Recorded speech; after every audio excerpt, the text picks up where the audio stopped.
Hello friends, welcome back to Gautam Jain education.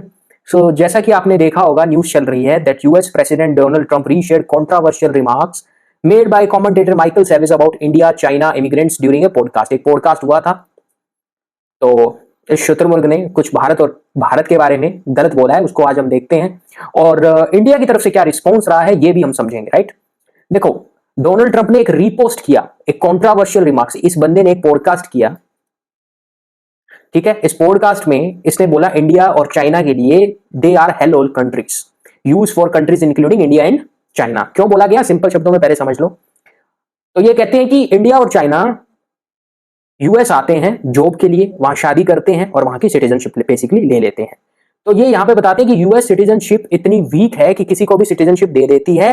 तो basically एक तरह का कुछ भी नहीं है, रेसिस्ट कमेंट है ये।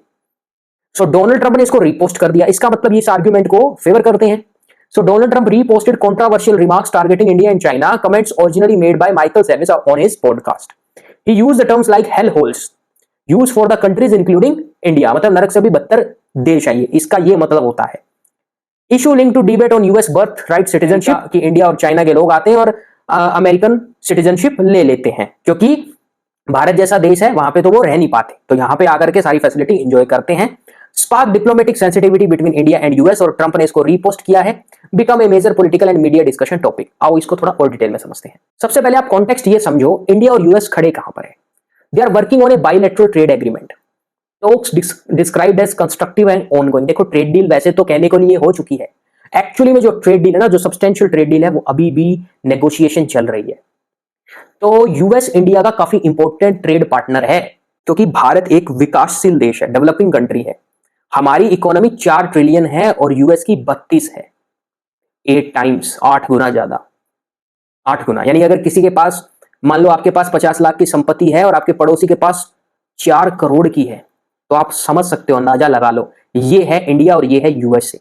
और क्योंकि ये 4 करोड़ तो इसलिए है क्योंकि यूएस के पास आबादी कम है, तो ये हो तो वैसे 16-20 करोड़ के, भारत की आबादी है ना वो इतनी ज्यादा है यूएस से, तो इस 50 लाख को भी 20 लाख मानो, आप 10 ही लाख मानो। यानी एक तरफ 10 लाख एसेट वाला बंदा खड़ा है, दूसरी तरफ 20 करोड़। ये भारत और यूएस का डिफरेंस है एक्चुअली में। और इंडिया डिपेंडेंट है यूएस पर, ठीक है, इसको मना नहीं किया जा सकता। So India US working on a bilateral trade agreement. Target है इंडिया का 500 बिलियन तक ट्रेड जाए 2030 तक। नेगोशिएशन अभी चल रही है। Focus on mutual benefit. Economic cooperation outweighs the political statement. Economic cooperation outweigh the political statement. जो भी प्रेसिडेंट ट्रंप के द्वारा बकवास की जा रही है अगेंस्ट इंडिया, ये तो 2-3 साल, ये 3 साल के प्रेसिडेंट है, कोई अगला आएगा क्या पता अच्छा हो भारत के लिए। इंडिया कभी भी ऐसा स्टेंस नहीं लेगा किसी भी पावरफुल कंट्री के against, to be very practical, कि वो इंडिया के लोगों के लिए नुकसानदायक हो। भारत का रोजगार टिका है, डिनाई नहीं कर सकते, because of the US. Facility हम इंजॉय कर रहे हैं हर प्रकार की, सबको पता है कौन कौन सी फैसिलिटीज इंजॉय की जा रही है, because of the United state. तो जब तक India self reliant, self sufficient नहीं हो जाता, सेल्फ सफिशियंसी हासिल नहीं कर लेता, डिफेंस खुद बनाए, रशिया पे डिपेंडेंसी छोड़े, ऑयल प्रोडक्शंस पे एक्सप्लोरेशन करे, डिपेंडेंसी कम हो, ट्रेड को डाइवर्सिफाई करे, यूएस पे डिपेंडेंसी कम हो, टेक में डेवलपमेंट करे, यूएस पे डिपेंडेंसी कम हो, तब जाकर के इन स्टेटमेंट का जवाब दिया जाता है। और फिर एक दिन ऐसा आएगा कि यूएस ऐसी स्टेटमेंट भी नहीं देगा। अगर हम पावरफुल होंगे ना, सेल्फ सफिशियंसी हम में होगी, सेल्फ रिलायंट होंगे, तो कोई भी कंट्री ऐसी स्टेटमेंट भी नहीं देगा। राइट, इसलिए इंडिया साइलेंट था, इसलिए इंडिया ने साइलेंस चुना। Ongoing India US trade negotiation are crucial. Government wants to avoid unnecessary diplomatic tension. Strategic partnership with the US is important. We can't respond to everything. कल को Trump कुछ और बोल देगा, ठीक है। तो यहां पे ministry of external affairs official हमने क्या रिस्पॉन्स किया है, Randhir Jaiswal ji official spokesperson है एमईए के, उन्होंने कहा है कि official statement, we have seen some reports, no detail criticism escalations from India. Government maintain diplomatic restraint, जैसे वो हमेशा मेंटेन करती है उसी तरह से। देखो, पूरी दुनिया में इंडिया का अगर हम देखें, दुश्मन नहीं कह सकते, दुश्मनी तो भारत की कभी किसी के साथ रही नहीं है, बहुत ही अच्छा देश है।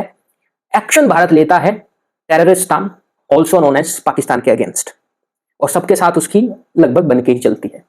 राइट, क्योंकि पाकिस्तान अति करता है, सिविलियंस कैजुअलिटी करता है, देश को पूरा इंटरनली डिस्टर्ब करने की कोशिश करता है, डायरेक्टली इन्वॉल्व होता है, इसलिए इंडिया उस पर एक्शन लेती है। अगर वो ऐसा ना करे तो इंडिया उस पर भी एक्शन ना ले।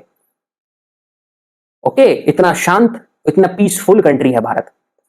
तो इस तरह की स्टेटमेंट ये दिखाती है कि एक पावरफुल कंट्री का, जो नंबर 1 पावरफुल कंट्री है, उसका प्रेसिडेंट अपना आपा खो चुका है। राइट। मैं तो बोल ही सकता हूं, मैं कौन सा एमईए का स्पोक्स पर्सन हूं, मैं तो पब्लिक व्यू आपको दे ही सकता हूं। तो ये खो चुका है अपना आपा, क्योंकि इसको होता है ना कि पचाना बहुत मुश्किल होता है, it's very hard to digest power. तो ये पावर को डाइजेस्ट नहीं कर पा रहे हैं, ठीक है। तो ये किसी भी कंट्री को कुछ भी बोल दिए जा रहे हैं, रशिया तक को डेड इकोनॉमी बोल दिया, इंडिया को डेड इकोनॉमी बोल दिया, ओके। अब चाइना को तो डेड इकोनॉमी बोल नहीं सकते, तो चाइना को इन्होंने हेल कंट्री बोल दिया। कुछ तो बोलेंगे ना, जो आदमी अब्यूज ही करेगा सुबह से शाम, उसका काम ही यही है, तो वो कुछ ना कुछ किसी ना किसी देश के लिए कुछ उल्टा बोलना ही है उसको। तो ये बात है बेसिकली, इसको ज्यादा सीरियसली ना लिया जाए। भारत अपने काम पे फोकस करे, विकासशील देश से विकसित देश बने, 2047 से पहले बन जाए तो बहुत ही अच्छा है। Okay, so thank you so much. इसी तरह की और इंफॉर्मेटिव वीडियोस देखने के लिए please do like and subscribe to my YouTube channel. जय हिंद, जय भारत।